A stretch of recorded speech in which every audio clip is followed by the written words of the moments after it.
বৃহৎ হাতীজাকে মৰগী অঞ্চলৰ পাতকটীয়া দৈৰ পৰা ধৰি চেঁচামুখত এই 2-3 দিন মানুহ শুব পৰা নাই। মানুহৰ দিনতো খেদি আহে হাতীয়ে।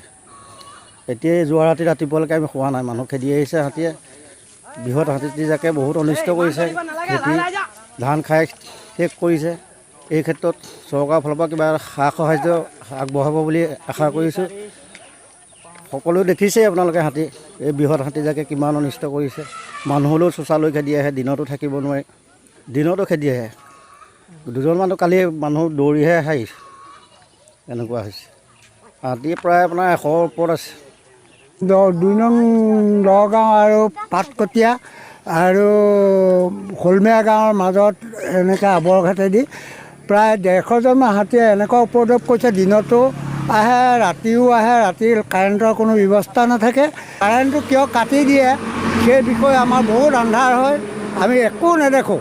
সেইকাৰণে বাবাই আমাক বেছি উপদ্ৰৱ কৰিবলৈ হৈছে। ঘৰ সৰু সুৰাকৈ ঘৰ ভাঙিছে, গছ গছনি তামোল সকলো ভাঙি বাৰীৰ উপদ্ৰৱত থাকিব নোৱাৰি সকলো ৰাস্তাত জুম বান্ধি মানুহ থাকিবলগীয়া পৰিছে।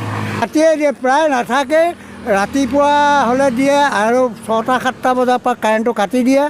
কাটাৰ কাৰণে মানুহখিনি একেবাৰে অন্ধকাৰ হয়। বাবাইও সুযোগ পায়, তেনেকৈ জুই চাকিয়ে দূৰৰ পৰা নেদেখে। তেনেকৈ বাবাই আমাক বহুত উপদ্ৰৱ কৰে। দিনতে যায়, একদম দিনৰ 3টা বজাত যায়, 6টা বজাত যায়, দিনৰ 12টা বজাতে ওলাই পথাৰৰ মাজত এখন আছে, তাৰ পৰা ওলাই আহি গাঁৱত সোমাই উপদ্ৰৱ কৰে।